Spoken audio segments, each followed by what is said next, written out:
we're done with our pinapaitan. This is my own version of pinapaitan. Then, I don't know kung nakuha ko yung authentic na pinapaitan ng mga Ilocano. But this is my own version of pinapaitan. Ilocano version.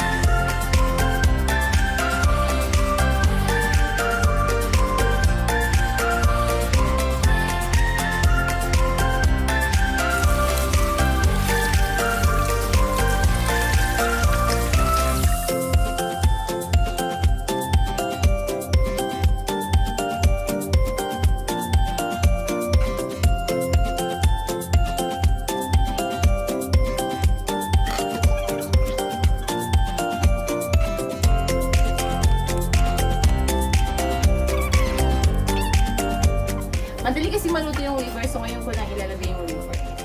So ilalagay ko na habang malapit na siyang maluto. Ito, lumalambot na itong mga tuwalya, mga laman loob. Unahin ko ulit yung liver na ilalagay ko lang.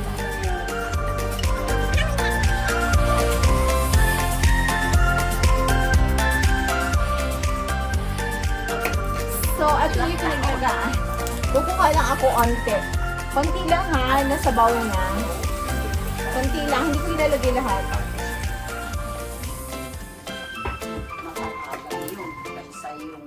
Oo, 17. Mimixan ko siya ng, ano mamaya, Ang ng puro hindi. tubig. 8 months, bakasyon ako.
Hi guys, so ito, unahin ko yung laman kasi matigas pa.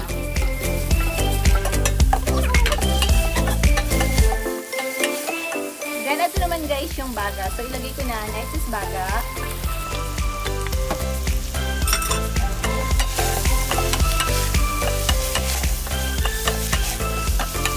Ilagay ko na po yung laman loob, yung tuwalya. Tuwalya.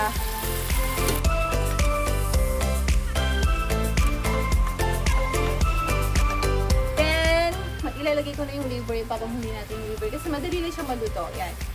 Liver.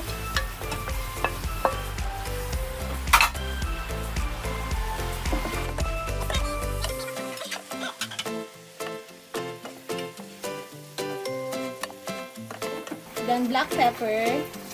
Bilog-bilog na black pepper. Brown black pepper.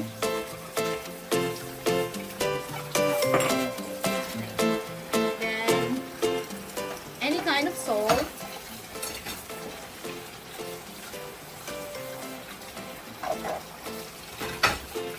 Ang papait niya, ilalagay ko na yung bile guys. So, bile.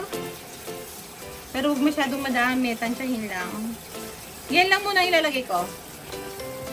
Bile. Meron ka na doon, Ruby. Ang galing mo talaga. Brand. Hindi ako nagpo-promote ng mga powderized na flavor. Wala lang akong magawa kasi nasa abroad tayo. So, gagamitin ko siya for the first time ng gamit ako for the first time ng my MSG. May MSG ko eh. I don't promote this ha, ulitin ko. It's just really up to you kung gagamit ko o hindi. Pero kung me personally, hindi ako gagamit. Wala lang akong bunga ng sampalok ang magandang alternative nito or yung talbos ng sampalok. Mamaya maglalagay ako ng onting vinegar. So, ilalagay ko lahat. Can you imagine that? Ilagay ko. Ito.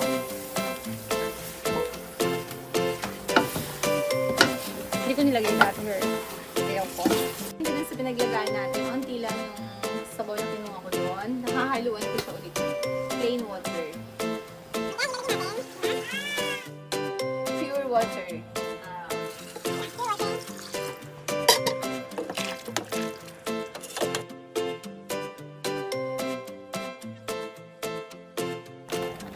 We will bring it into a boil. Tapos, ilalagay na natin yung mga sahog niya. Tapos na. Pakuluin lang natin, ha? Maglalagay na ako ng sili.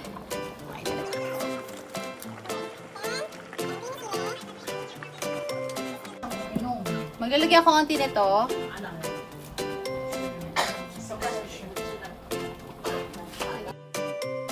Ng vinegar.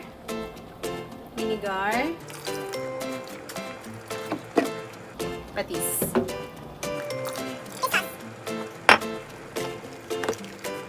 So, ito na yung finished product ng ating pinapaitan.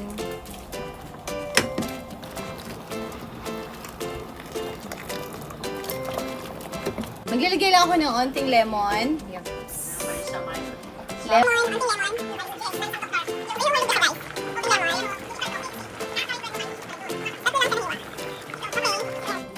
So, we're done with our pinapaitan. This is my own version of pinapaitan. Then, I don't know kung nakuha ko yung authentic na pinapaitan ng mga Ilocano. But this is my own version of pinapaitan. Ilocano version. Version of pinapaitan. So, we're done with our pinapaitan, guys. You can check my YouTube channel. Then, you can share kung gusto niyo. Yan, exhibit tayo.